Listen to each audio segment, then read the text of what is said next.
understand how robust an external recruiting firm's outcomes and their dig and their analytics. Why is that important? Why should they understand that? Yeah, I mean, I think they do this probably in every other area of their organization, whether they're looking to hire a new accounting firm or they're bringing in accounting in-house, whether it's their legal team that's supporting them. They want to know, what you've done, why it's important to work with them.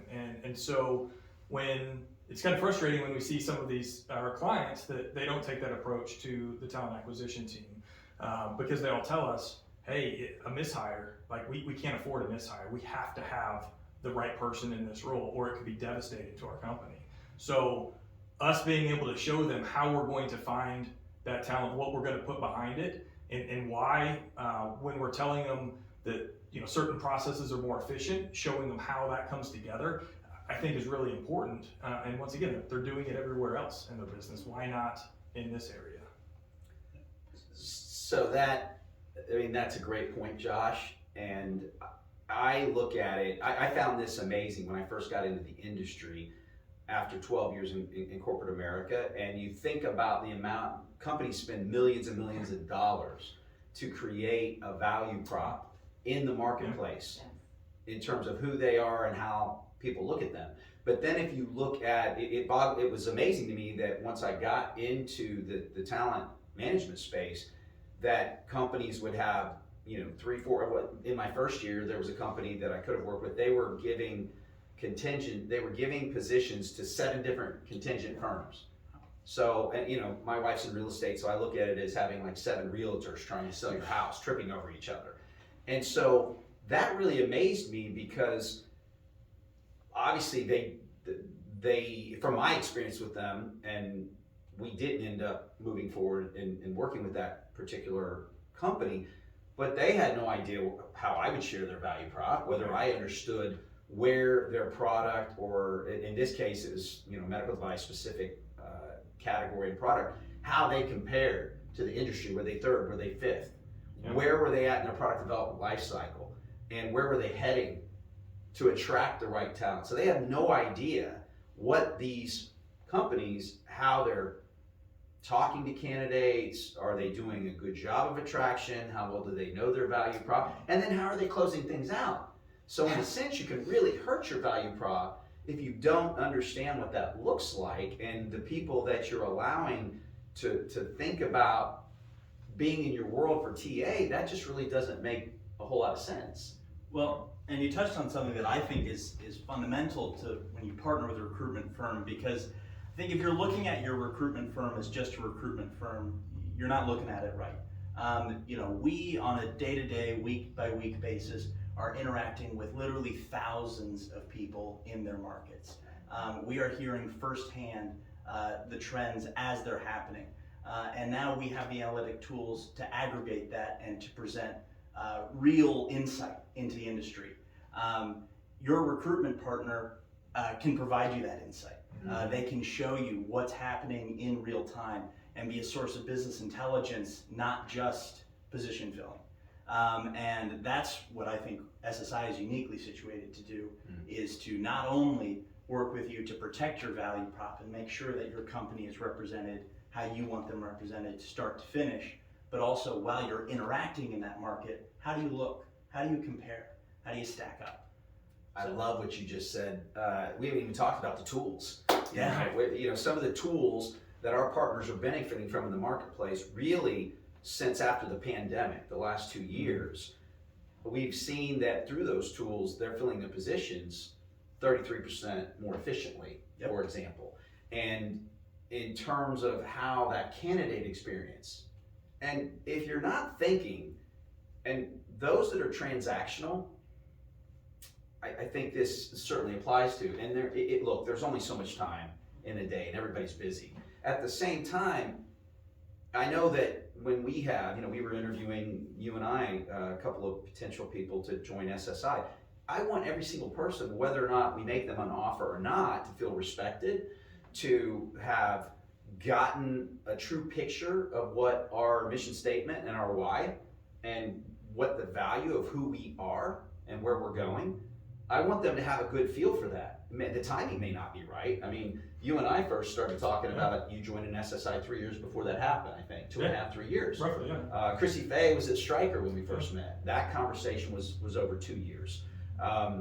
We had multiple examples of that. I want every single person to have a good feel for who we are. That interaction is not transactional. It's an investment of time that also adds to the future. And so if a company's trying to grow and scale and they're not respecting those interactions, they're actually creating a negative perspective in the marketplace. And guess what? A lot of the areas that we work in are very niche. Candidates know each other. People talk. They speak, they talk, and if you have enough of those outcomes Yep. and how those tie into analytics, if you don't handle them right, you can make it really hard in the next 6 months, year, 2 years, when you might need that person. Maybe the fit wasn't right then, but you should be planting seeds every time you interact. You either gain credibility or you lose it. And I think that, from a partnership standpoint, is something that companies should be thinking about. Well, as you said, everybody's busy. With virtual everything anymore, it's great because we can cram a lot more into the day. It's also horrible because we can cram a lot more into the day. We're working later, right? That's right. We actually added time to the day. But when we go to our clients and say, hey, we've got this tool that can actually reduce your hiring process by 33%. But yeah, it's going to take a half hour out of your time. If we just go to them and say, hey, I want to take a half hour out of your time and just trust me, it's going to save you time later. Okay, like they don't know us. Now our current partners do, Right. But somebody that's new in that relationship, I understand why they'd be somewhat hesitant. But then when we can show them the data, hey, here is when we use this tool, here is when we don't use this tool. Okay, yeah, that half hour today is going to save me how many hours of interviewing down the line, how much pain while that position sits open that they're taking out of their day to cover down on those tasks. Well, it's all how you share.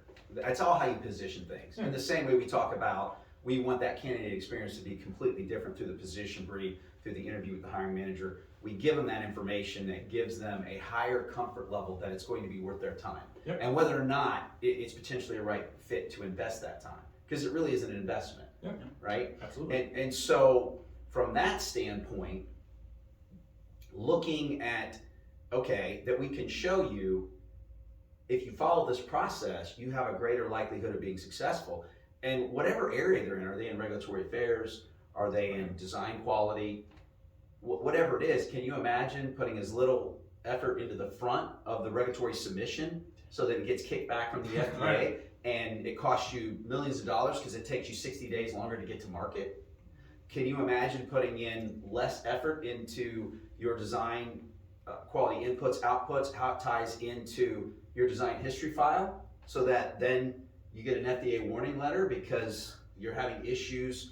Obviously, they want to make it safe, effective, reproducible. So if you're having a safety issue and now all of a sudden, think about how much money for not doing it the right way up front, or investing that additional time because now you have a recall, you got to take it off the market, how much money that's going to cost you. So I think from a process standpoint, extremely important, but then in terms of the outcomes, and now as we tie in the analytics, it should make a lot of sense. Well, we're going to be able to, listen to their existing process and then give them realistic expectations of how long it's going to take to fill that position. Where in the market, relevant to compensation, it's going to get filled at, and then be able to consult them on, okay, if you need that position sooner, then this is, these are the steps that you need to take based on, once again, the data. Not just because we want you to cut out a couple interviews, because it's going to increase the likelihood of filling that position quicker. Absolutely. So why would a company appreciate the fact that their recruiting firm understands data, uses data, uses the data, analyze processes? Why should they appreciate that? Well, I think very simply, it's all about ROI. Okay, if you're a startup company, you have a certain amount of runway, you have a certain amount of capital. Companies fail, they run out of money, they don't understand the marketplace, they hire the wrong people, or the initial stakeholders in the company aren't a good match. so therefore it doesn't work out. They don't have the right systems in place for growth. So those are, some of the key points of why companies don't make it. So why this should give a company comfort that partners with us is that we can show them why, depending on what process and how important, how critical is that position. Is it really critical? I think the other thing too, in terms of being a good partner, and we've had multiple examples of this over the last few years, is that based on the experiences and the analytics, we can actually say, we just had a position like this 6 months ago. They came and they said, hey, we want to fill this position. After the conversation on what they needed the person to do, what their growth plan was, and what the next 2 years looked like, the information that was shared was like, have you thought about doing this? You don't need to pay a premium for these 2 skills that are a part of that level of a position because you don't need that skill.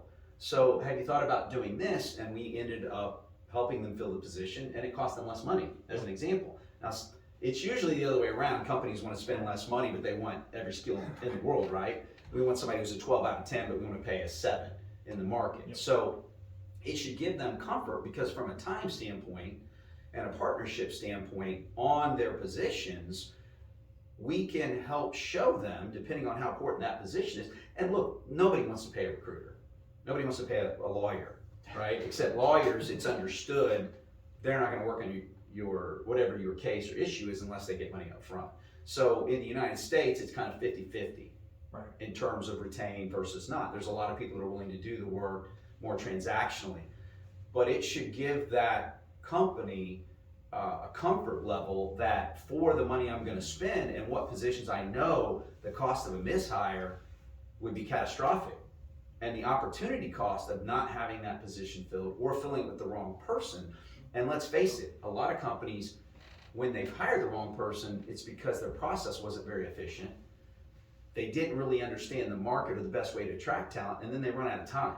Yep. So then they finally put somebody in the seat that maybe wasn't the best fit for them. So understanding what positions that, hey, we know that we're not going to get A talent for this, but we can get B talent, we can get good enough talent that we don't need to pay a fee for it. But in these areas, we can't afford not to have a good partner. And then if you've had that thought process and you're trying to find a firm to partner with, having those analytics to know that you're going to have the best chance of success, I think that is significant. Well, and I think, understanding the marketplace is key. And if a potential partner, you bought your salary data in 2015 and that's what you're running on. Right. A pandemic happened since then, as well as a huge shift in the marketplace. Like I was saying earlier, we are day in, day out in the marketplace. We're not in an ethereal reading journal. We are talking to the men and women who make the industry. And from that, we're tracking and gathering information that we're sharing with our partners. If your recruitment firm isn't doing that for you, then you're not getting your money's worth. We are creating for you, like you said, a lot of recruitment firms, when they hear a job, they say yes and start. We say, okay, well, why do you need that position? And being able to identify that and provide that value in the market is huge. And I think our clients respect that and appreciate it. Well, and if you come to me in your annual review and you feel like you should get a raise because of this and that, you actually have the data to show how what you're doing is helping the company grow and be healthier financially. I'm just saying, Jack, you got a better chance. Yeah, I'm your numbers guy. From a transparency, standpoint, we've had very good metrics over the years, but there's still areas where we know that we can improve, and the data is going to help us with that. But we're an open book to our partners. Yeah. What do you want to know? How many people is it going to take to screen to fill your position? Like, we can tell them that. We can tell them how much work's going to go into that up front. And since we're willing to do that, that should give them, that comfort in entering into that partnership with us of, okay, well, yeah, they're, willing to, show their hand, so to speak. So why wouldn't we do the same? And then it just builds that trust together. Mutually beneficial. Well, and yeah, setting those expectations and being able to, it's not this ethereal in the dark of when am I going to see people or how many or what does it look like. Being able to provide realistic expectation. You know, if your job is in the middle of Montana and you want them to ice sculpt, we'll tell you that we'll find them, but it's going to take us some time and difficult. You know, and being able to share that is huge. There's just so many real market examples, but I mean, the health of our company as we continue to grow and our ability to bring value to others, it's really going to be critical, and I'm super excited about that. We walked away from a retained search for a vice president position. That particular company, neat product, potentially a cool opportunity, don't know their culture really well, but from that initial interaction, they want somebody with, you know, class 3 implantable experience to be on site every day, 5 days a week in one of the most expensive places in the United States. When 80% of that talent that has that experience is working remote or is hybrid a day or two at most. So there's a situation where for us, we made a good business decision because I wasn't going to take that money when it was very unlikely that we were going to be successful based on their perspective of the marketplace and you know how they looked at that. So it's going to allow us, and I think again, any company that's looking at who they're partnering with, if they want to partner, they should be asking those types of questions because it comes down to efficiency and the ROI with the type of position that you need done and who you're going to do that with.